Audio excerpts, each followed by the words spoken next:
Hello students, मैं प्रयाग एक बार फिर से स्वागत है आप सभी का अपने चैनल टारगेट सेमेस्टर पर। और आज की जो क्लास है यहाँ से हमारी दूसरी यूनिट शुरू होगी।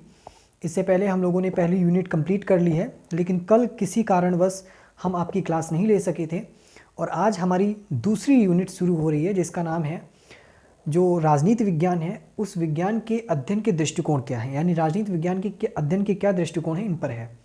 राजनीति विज्ञान के अध्ययन के दो दृष्टिकोण होते हैं। पहला तो दृष्टिकोण जो आज हम आपको पढ़ाने वाले हैं वो है वे राजनीति विज्ञान का परंपरागत दृष्टिकोण, और दूसरा है राजनीति विज्ञान का आधुनिक दृष्टिकोण। ठीक है, तो पहली चीज़ यहाँ पर ध्यान रखनी है कि इसके पहले जब हम लोगों ने चैप्टर फर्स्ट पढ़ा था, जिसमें हम लोगों ने राजनीति विज्ञान क्या है, इसकी प्रकृति क्या है, इसका क्षेत्र क्या है, इस पर चर्चा की थी। वहाँ पर भी हमें यही दोनों दृष्टिकोण नज़र आए थे, एक परंपरागत दृष्टिकोण, एक आधुनिक दृष्टिकोण। कन्फ्यूज़ बिल्कुल भी नहीं होना है, क्योंकि जब मैंने ये पढ़ा था तो मैं भी इस चीज़ को लेकर काफ़ी कन्फ्यूज़ हुआ था। दरअसल दोनों दृष्टिकोण, चाहे वो पहले चैप्टर के आधार पर बात करें या हम लोग इस चैप्टर के आधार पर बात करें, एक ही है।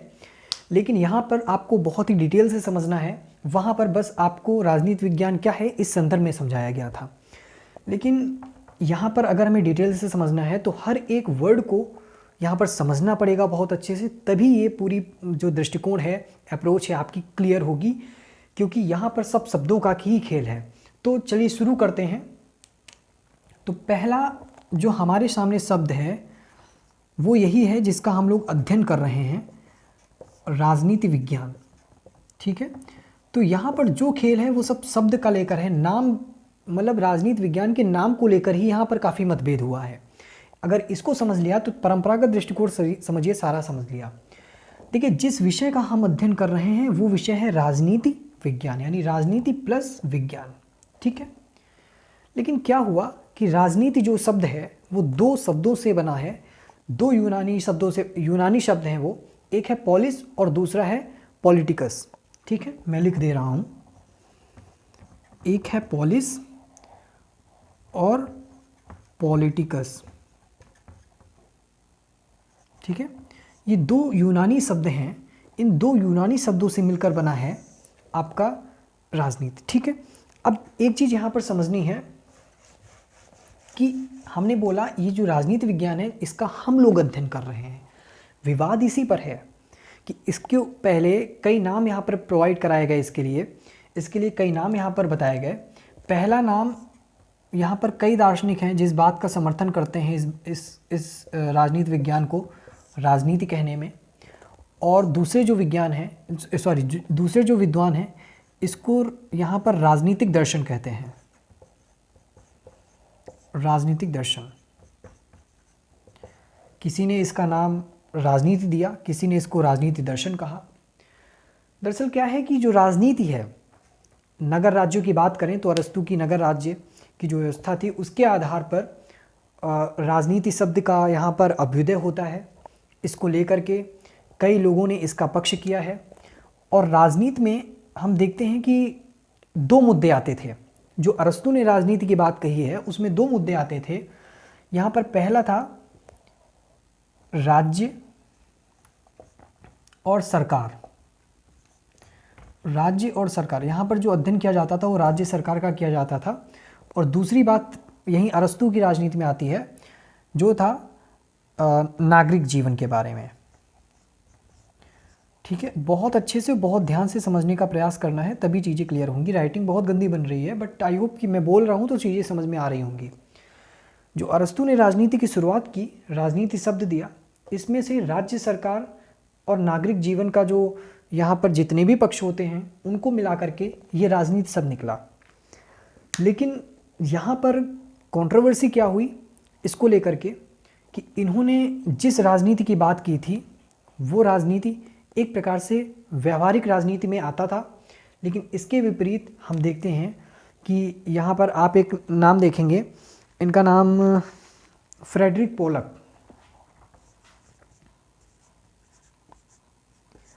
इनका नाम है फ्रेडरिक पोलक।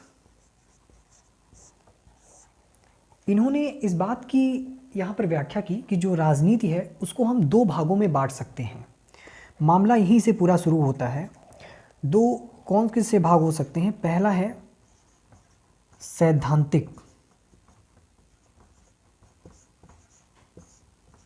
पहला है सैद्धांतिक राजनीति, ठीक है, और दूसरा है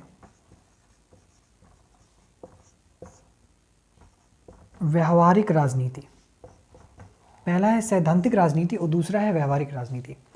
दरअसल सैद्धांतिक और व्यवहारिक में इनका कहने का क्या मतलब था, इन्होंने भी राजनीति को समर्थन दिया, ऐसी बात नहीं, जो अरस्तु के राजनीति शब्द है इसको भी इन्होंने समर्थन दिया, लेकिन इस बात की यहाँ पर इन्होंने खंडन कर दिया कि जो राजनीति अरस्तु के माध्यम से बताया गया है, और अरस्तु की राजनीति शब्द को कई और विद्वानों ने पूरी तरीके से समर्थन दिया, लेकिन इन्होंने समर्थन तो दिया लेकिन पूरी तरीके से न देते हुए इस बात का यहाँ पर खंडन किया कि जो अरस्तु की राजनीति है वो संकुचित अर्थ में है, इसको विस्तृत किया जाए। और इसको विस्तृत करने के लिए इन्होंने संज्ञा दी सैद्धांतिक राजनीति की और जो आपका व्यवहारिक राजनीति है, ठीक है। इनका नाम है फ्रेडरिक पोलक। अच्छा ठीक है भैया, इन्होंने सैद्धांतिक और व्यवहारिक राजनीति कह तो दिया, लेकिन ये था क्या? दरअसल सैद्धांतिक का मतलब था कि मान लीजिए एग्जाम्पल लेते हैं, इनके सैद्धांतिक का मतलब था, मान लीजिए राज्य है, ठीक है, राज्य का वर्तमान स्वरूप तो व्यवहारिक हुआ, लेकिन राज्य अगर विकास कर रहा है, राज्य की अगर उत्पत्ति हो रही है, ये जितनी भी गतिविधियां हैं जो राज्य के संदर्भ में हो रही, राज्य की उत्पत्ति, राज्य का विकास, ये जितना भी क्रमानुसार हम वर्णन करते हैं, ये सारा सिद्धांत हुआ। यानी कि राज्य किन सिद्धांतों पर चलता है वो सैद्धांतिक अध्ययन हुआ, और राज्य वर्तमान में क्या है ये हमारा व्यवहारिक अध्ययन है। इसी प्रकार सरकार कैसे बनती है, कैसे गठित होती है, कैसे निर्माण होता है, ये सैद्धांतिक अध्ययन है, क्योंकि वह सरकार के सिद्धांत हैं। और सरकार वर्तमान में क्या है, कैसे काम कर रही है, ये व्यवहारिक अध्ययन है, ठीक है। तो इस बात को लेकर यहाँ पर मुद्दा उठा। अच्छा, अब बात आई कि इन्होंने दो बातें तो कह दी कि सैद्धांतिक और व्यवहारिक। बात जो थी वो मुद्दा इसलिए था क्योंकि राजनीति शब्द को कैसे परिभाषित किया गया, इस पर था कि आखिर राजनीति क्या है, यही तो मुद्दा चल रहा था। इस पर इन्होंने दो तर्क दे दिए, एक सैद्धांतिक राजनीति और व्यवहारिक राजनीति। लेकिन कई विद्वानों ने इसका खंडन किया, और इसका खंडन करते हुए यहाँ पर कहा कि ये अध्ययन के क्षेत्र की दृष्टि से उपयुक्त बिल्कुल भी नहीं है। अब अध्ययन के क्षेत्र की दृष्टि से उपयुक्त क्यों नहीं है, इस पर बात करते हैं। कुछ विद्वानों ने कहा कि आपने सैद्धांतिक, देखिए हम बहुत ही प्रैक्टिकली समझाएंगे तो समझ लेना चीज़ों को, बाकी बुक में आपको सब कुछ मिल जाएगा। देखिए उन्होंने कहा कि सैद्धांतिक और व्यवहारिक दो प्रकार की धारणाओं को मिला करके राजनीति शब्द का या राजनीति शब्द बनता है, ठीक है, और राजनीति बनती है। लेकिन यहाँ पर अगर कहते हैं कि जो जिन विद्वानों ने इसका खंडन किया वो कहते हैं कि यहाँ पर सैद्धांतिक राजनीति तो होएगी ही नहीं, क्योंकि राजनीति का अर्थ हम केवल वर्तमान संदर्भ में देखते हैं, उसकी उत्पत्ति क्या हुई, उसका विकास क्या हुआ, इस विषय पर चर्चा नहीं करते हैं, ठीक है। तो जो विद्वान थे, जो फ्रेडरिक पोलक की इन दोनों बातों के लिए खंडन कर रहे थे कि माना कि आपकी जो व्यवहारिक राजनीति है वो तो सही है, लेकिन उन्होंने सैद्धांतिक राजनीति को नहीं माना। उन्होंने कहा कि ऐसी राजनीति नहीं होनी चाहिए, व्यवहारिक राजनीति तो सही है, क्यों नहीं। अब बात आती है कि इन्होंने सैद्धांतिक राजनीति को क्यों मतलब खंडन कर दिया, व्यवहारिक राजनीति को इन्होंने क्यों महत्व दिया। वो इसलिए क्योंकि जो राजनीति शब्द है, राजनीति विज्ञान की मैं बात नहीं कर रहा, बहुत अंतर है, बस शब्दों का ही खेल है। जो राजनीति है, राजनीति वर्तमान संदर्भ में देखी जाती है। इनका मानना था, जो खंडन कर रहे थे सैद्धांतिक राजनीति का, उनका मानना था कि राजनीति वर्तमान संदर्भ में देखी जाएगी कि आखिर कि राज्य में क्या चल रहा है, राज्य की जितनी भी दैनिक गतिविधियां होती हैं, जितनी भी दैनिक गतिविधियां हैं वो राजनीति कहलाता है। अब आप उसकी उत्पत्ति क्या हुई, उसका विकास कैसे हुआ, ये सारी चीज़ें तो सैद्धांतिक हो गई। और सैद्धांतिक कभी भी राजनीति का अंग नहीं होता है, वो राजनीति विज्ञान का अंग हो सकता है, अभी मैं बताऊंगा कैसे, लेकिन राजनीति का अंग नहीं हो सकता, ठीक है। तो पहला आधार यही था कि इसको, इनके जो सैद्धांतिक वर्णन इन्होंने किया था, इसका यहाँ पर पूरी तरीके से खंडन किया गया है। एक सेकेंड, वो पेन नहीं चल रहा था, ठीक है। तो सैद्धांतिक खंडन इनका किया गया, और सैद्धांतिक खंडन करके इनका जो व्यवहारिक अध्ययन है इसको मान्यता तो मिली। लेकिन जब इनके व्यवहारिक अध्ययन को मान्यता मिल गई तो फिर से वही बात उठ करके अरस्तु के ऊपर आ गई। यानी कि इन्होंने जिस बात का खंडन किया था कि अरस्तु की राजनीति तो संकुचित है, फिर से वही बात घूम कर आ गई, क्योंकि इन्होंने जिस आधार पे उसको विस्तृत किया था, सैद्धांतिक आधार को जोड़ करके विस्तृत किया था, वो तो अब रहा नहीं। क्योंकि कई विद्वानों ने सैद्धांत को गलत ठहरा दिया, मान लिया। तो बात फिर से राजनीति की यानी कि अरस्तू की राजनीति पर आकर टिक गई और कई विद्वान जिन्होंने राजनीति को समर्थन दिया था सिर्फ व्यवहारिक आधार पे, उनकी बात पर आकर ख़त्म हो गई। ठीक है, तो चलिए इतनी बात हो गई है। अब हम थोड़ी सी और चर्चा कर लेते हैं इस पर।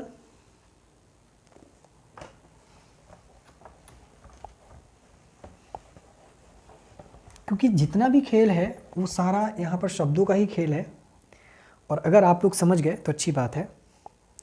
ठीक है, बस समझना है मैंने कैसे बोला कि पहले राजनीति जो शब्द था वो अरस्तू का दिया हुआ था। अरस्तू की राजनीति का मतलब था कि व्यवहारिक जीवन में जो भी हो रहा है, दैनिक प्रतिदैनिक जो घटनाएं हो रही हैं, वो वहाँ पर राजनीति विज्ञान का अंग होती हैं, क्योंकि राज्य में जो दैनिक प्रतिदिन यहाँ पर घटना हो रही है। ठीक है, अब यहाँ पर ध्यान रखना है, हम पहुँच गए थे कि जो राजनीति है, जो सैद्धांतिक है, उसको भी खंडन कर दिया और फिर से वही बात घूम करके अरस्तू की जो राजनीति थी उस पर आकर टिक गई। यहाँ पर दूसरे आधार पर भी खंडन किया गया है, यानी कि फ्रेडरिक पोलाक की जो बात थी कि सैद्धांतिक और व्यवहारिक राजनीति होती है, उनकी इस बात का एक और तरीके से खंडन किया जा सकता है। वो कैसे किया जा सकता है? वो किया जा सकता है कि जो राजनीति शब्द है, वो राजनीति शब्द है वो बहुत ही अस्पष्ट शब्द है, बहुत ही अभद्र शब्द है। कैसे है? वर्तमान की राजनीति के संदर्भ में ये अभद्र रूप से प्रयोग होता है, मतलब ये शब्द ही सही नहीं है। तो ये किसी भी चीज़ का सैद्धांतिक रूप से अध्ययन कैसे कराएगा? जो शब्द अपने में ही महत्व खो रहा हो, जो अपने में ही अभद्र हो, वो किसी भी चीज़ का अध्ययन कैसे कराएगा?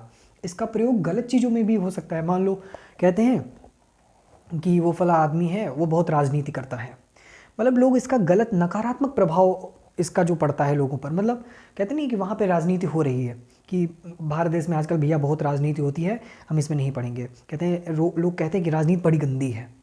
तो ये क्या मतलब हुआ? नकारात्मक शब्द है। ठीक है, तो और नकारात्मक शब्द कभी भी सैद्धांतिक शब्द का पक्ष नहीं कर सकता है। कभी भी सैद्धांतिक कोई भी तथ्य हो या पक्ष हो, उसका कोई भी तथ्य हो या तत्व हो, उसका ये फेवर नहीं कर सकता, पक्ष नहीं ले सकता, क्योंकि राजनीति एक नकारात्मक शब्द, नकारात्मक अर्थ में इसका जो शब्द है वो निकाला जाता है। ठीक है, तो ये चीज़ यहाँ पर समझनी है आपको। अगली बात यहाँ पर हम करते हैं कि राजनीतिक दर्शन की। हमने क्या देखा? हमने राजनीति शब्द को यहाँ पर अच्छे से समझा और अब हम पहुँच गए हैं राजनीतिक दर्शन। दूसरा शब्द जो है हमारा राजनीतिक दर्शन। अगर इसको समझ लिया, कुछ विद्वान पहले थे जिन्होंने राजनीति विज्ञान को राजनीति ही बताया। कुछ विद्वान ऐसे थे जिन्होंने राजनीति विज्ञान को राजनीतिक दर्शन बताया। उन्होंने कहा कि कुछ विद्वान ऐसे थे, मान लीजिए, जिन्होंने राजनीति विज्ञान को राजनीति का पर्याय माना या राजनीति विज्ञान को ही राजनीतिक दर्शन का पर्याय माना। ठीक है, तो अब हम बात करते हैं कौन से ऐसे विद्वान हैं जिन्होंने राजनीतिक दर्शन को राजनीति विज्ञान का पर्याय माना है। कुछ ऐसे यहाँ पर विद्वान हुए हैं, कुछ ऐसे विद्वान जिन्होंने कहा कि राजनीति विज्ञान ही राजनीतिक दर्शन है। ऐसा किस आधार पे कहा? अब ये बात राजनीति जो शब्द पहले यूज़ किया है हम लोगों ने, उसकी विपरीत है, क्योंकि दर्शन का मतलब होता है कुछ भी ऐसा करना जो सैद्धांतिक तौर पे हो। ठीक है, तो इस राजनीतिक दर्शन में जितनी भी चीज़ें आती हैं, पहली चीज़ आपको ध्यान में रखनी है कि सारी सैद्धांतिक हैं। सब कुछ सिद्धांत मानकर चलता है।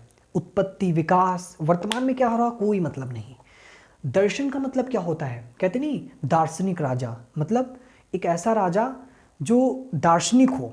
दार्शनिक राजा की जो मतलब क्या होना चाहिए, वर्तमान में क्या है इट डजंट मैटर, क्या होना चाहिए। और होना चाहिए मतलब एक ऐसा राज्य होना चाहिए जो दार्शनिक राज्य हो।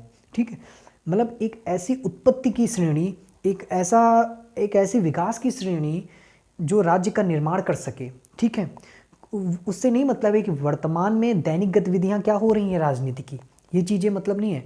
यानी कि एक विकास का जो क्रम है वो चलता रहे। समझ रहे हो? अगर राज्य है, राज्य के विकास का क्रम चलता रहे, राज्य की उत्पत्ति कैसे हुई इस पर बात हो, ये सारी चीज़ें हैं। सरकार कैसे बनी इस पर बात हो, उसका कैसे इतिहास से लेकर के वर्तमान तक उस राजनीतिक संस्था का गठन हुआ। और ठहरी, अगर एक बहुत ही अपनी जनरली भाषा में करें, ठीक है, कोई चीज़ होती है कोई चीज़ होती है आपकी, जैसे मान लीजिए कोई ये चीज़ है, ये भी मूव कर रही है लेकिन ये अपनी जगह पे मूव कर रही है, ठीक है। कोई चीज़ है जो बहुत वो चल भी रही है और मूव भी कर रही है, तो जो अपनी जगह पे मूव कर रही है वो क्या है, वो राजनीति है। लेकिन जो चल कर मूव कर रही है, आगे बढ़ती जा रही है, वो दर्शन है, ठीक है। क्योंकि वो दर्शन, क्योंकि आप समझने का प्रयास करो कि जैसे दार्शनिक राजा क्या होना चाहिए, कोई मतलब नहीं है कि है क्या क्या नहीं है, गतिविधियाँ क्या हो रही हैं वर्तमान में, इट डजेंट मैटर। दर्शन मतलब किसी को आधार मानकर कुछ ऐसे कल्पना के लिए जाए। अरे कल्पना से ध्यान आया, मान लीजिए पूरा दर्शन कल्पना पर ही आधारित है, जो मैं आपको समझाने का प्रयास कर रहा था प्रैक्टिकल एग्जाम्पल से, वो इसमें सब कुछ कल्पना का खेल है। बस कल्पना कर लो कि ये होना चाहिए, तथ्य बाद में इकट्ठा करो। हमने पढ़ाया था ना आपका जो निगमनात्मक पद्धति, ये पूरी इसी पर आधारित है। राजनीतिक दर्शन मतलब राजनीतिक दर्शन, इसका राजनीति से कोई लेना देना नहीं है। राजनीति का अर्थ बताया, जो वर्तमान में दैनिक प्रतिदैनिक घटनाएं हो रही हैं वो राजनीति है। जो राजनीतिक घटनाएं हो रही हैं दैनिक प्रतिदैनिक, वो राजनीति है। विकास का क्रम क्या है, कब से उत्पत्ति हुई, इनसे नहीं मतलब। तो राजनीतिक दर्शन सैद्धांतिक है, यानी कि कल्पना पर पूरी तरीके से आधारित है, ठीक है, पूरी तरीके से कल्पना पर आधारित है। लेकिन कुछ विद्वान और आए, उन्होंने कहा भैया ये बताइए कि राजनीति जो है वो कहीं ना कहीं, आपका बात सही तो है कि कल्पना पर आधारित है, लेकिन पूरी तरीके से कल्पना पर आधारित है, ये बात हमें कुछ हजम नहीं हो रही है। तो उन्होंने तर्क दिया कि ये जो आपकी कल्पना है, ये कल्पना पूरी तरीके से हीन हो जाती है अगर इसमें कुछ व्यावहारिक आप ना जोड़ें, ठीक है। इनका कहने का मतलब था कि जिस राजनीति को हमने अलग किया है उस राजनीति को फिर से लाना है, यानी व्यवहार को भी इसमें लाना है। अब यहाँ पर बात समझने का प्रयास करिएगा, यानी कि वो वाले जो पहला कॉन्सेप्ट था, वो जो फ्रेडरिक पोलक का था, उनका कॉन्सेप्ट फिर से निकल कर सामने आ गया, ठीक है। अभी मैं बोलूँगा कि आखिर बताऊंगा कि ये फ्रेडरिक पोलक की परिभाषा जब सैद्धांतिक और व्यावहारिक दोनों बात को इंडिकेट कर रही थी, जो तो उसको क्यों मान्यता नहीं प्रदान की गई। राजनीति विज्ञान को क्यों मान्यता प्रदान की गई। राजनीति विज्ञान को मान्यता इस वजह से प्रदान की गई क्योंकि राजनीति विज्ञान शब्द का अर्थ बताता है, लेकिन जो फ्रेडरिक पोलक की परिभाषा थी सैद्धांतिक और व्यावहारिक तो थी, लेकिन वो परिभाषा केवल राजनीति के अर्थ पर दी गई थी, राजनीति शब्द के आधार पर दी गई थी, ठीक है। उन्होंने केवल राजनीति शब्द के आधार पर सैद्धांतिक और व्यावहारिक बताया था, लेकिन राजनीति विज्ञान सैद्धांतिक व्यावहारिक तो है दोनों ही, लेकिन वो राजनीति विज्ञान के शब्द पर है, वो राजनीति नहीं। और राजनीति का अर्थ होता है सिर्फ व्यवहार में लाना, यानी व्यावहारिक तौर पे जो हो रहा है, दिन प्रतिदिन में जो राजनीतिक गतिविधियाँ हो रही हैं वो राजनीति है, ठीक है। लेकिन यहाँ पर सैद्धांतिक अध्ययन भी किया जाएगा, बिना सैद्धांतिक अध्ययन के आप किसी भी विज्ञान की कल्पना नहीं कर सकते, उसका सैद्धांतिक अध्ययन होना चाहिए, तो लेकिन व्यावहारिक अध्ययन भी होना चाहिए। तो इसी आधार पर कहा गया कि जो राजनीतिक दर्शन है, तो एक बार फिर से हम थोड़ा सा क्विक रिवीजन कर लेंगे ताकि आपको जो डाउट्स हैं वो बहुत कठिन तो लगेगा आई होप, लेकिन समझ में चीज़ें आनी चाहिए। एक बार फिर से समझते हैं कि जो राजनीति शब्द उठा, पहले प्रश्न हम खुद बनाते हैं फिर उस पर बात करेंगे। राजनीति जो शब्द था, आखिर उसको राजनीति विज्ञान के संदर्भ में मान्यता क्यों नहीं मिली। इसलिए राजनीति विज्ञान को मैं लिख देता हूँ। देखिए जो राजनीति विज्ञान था उसको राजनीति के रूप में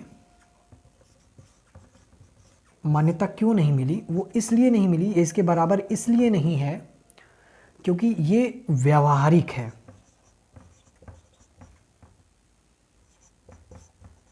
ठीक है। लेकिन ये जो है वो सैद्धांतिक भी है प्लस व्यावहारिक भी है, ठीक है।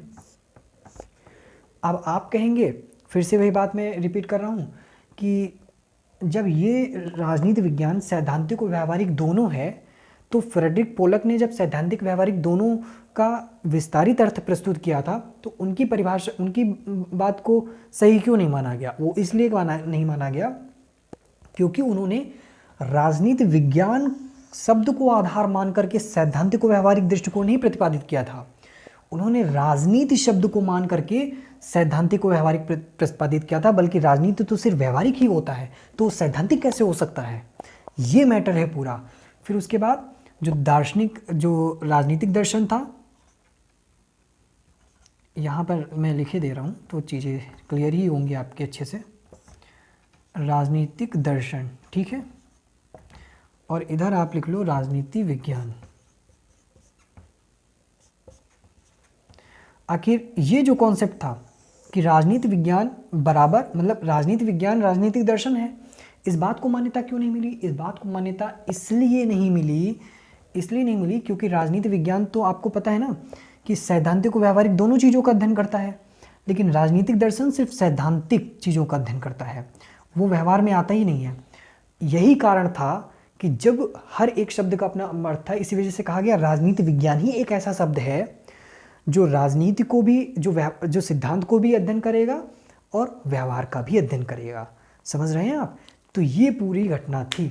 अगर यहाँ पर फिर से कॉन्सेप्ट ना समझ में आ रहा हो तो क्लियर कर दूँ कि माना फ्रेडरिक पोलक ने सैद्धांतिक व्यवहारिक दोनों दिया, लेकिन उसने राजनीति के आधार पे सैद्धांतिक व्यवहारिक कहा, उसने राजनीति विज्ञान के आधार पे नहीं कहा, उसने सिर्फ राजनीति के आधार पे कहा। और राजनीति तो सिर्फ एक यहाँ पर व्यवहारिक अध्ययन है, वो सैद्धांतिक हो ही नहीं सकता। अगर उसने राजनीति विज्ञान को आधार मानकर सैद्धांतिक व्यवहारिक दिया होता तो उसकी बात सही होती। ये पूरा जो है वो आपका परंपरागत दृष्टिकोण है। अब एक बात और आती है, ध्यान रखिएगा कि जितनी भी चीज़ें हैं ये सारी अगर हम समाप्त कर लें तो अब हमें एक चीज़ नज़र आती है कि जो दृष्टिकोण है परंपरागत दृष्टिकोण के अंतर्गत वो कैसे अध्ययन किया जाता है। तो हमें राजनीति विज्ञान का अर्थ निकालना था, मतलब राजनीति विज्ञान को कैसे प्रतिपादित किया गया, ये चीज़ निकल कर आ गई ना कि राजनीति विज्ञान कैसे प्रतिपादित हुआ। इसके बाद अगर आप इसी चैप्टर में देखेंगे स्वरूप भी आता है, इसकी प्रकृति भी आती है, यानी राजनीति विज्ञान कैसे ही अब इसे सिद्ध भी करना है, ठीक है। तो उसके लिए आप इसकी प्रकृति के बारे में जानेंगे, इसके स्वरूप के बारे में जानेंगे, ठीक है। लेकिन वो अध्ययन नहीं करेंगे क्योंकि वो जो पहला हमने अध्याय कराया था तो इसको डिटेल में बता दिया था, ठीक है। पहला दृष्टिकोण है संस्थात्मक, दूसरा है आप दर्शनात्मक, तीसरा है ऐतिहासिक।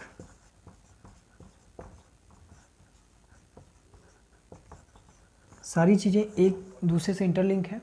दरअसल जितने भी यूट्यूबर्स हैं वो क्या करते हैं, वो करते हैं कि तीनों को यहीं से पढ़ाना शुरू कर देते हैं, लेकिन जब तक आप राजनीति विज्ञान के पूरे कॉन्सेप्ट को नहीं समझेंगे कि राजनीति विज्ञान के नाम को लेकर मतभेद था, तब तक आप इसको कैसे क्लियर करेंगे। अब देखिए, अब राजनीति विज्ञान हमें शब्द तो समझ में आ गया ना, हम इसका पूरा अध्ययन करना चाहते थे तो ये तो फाइनल हो गया।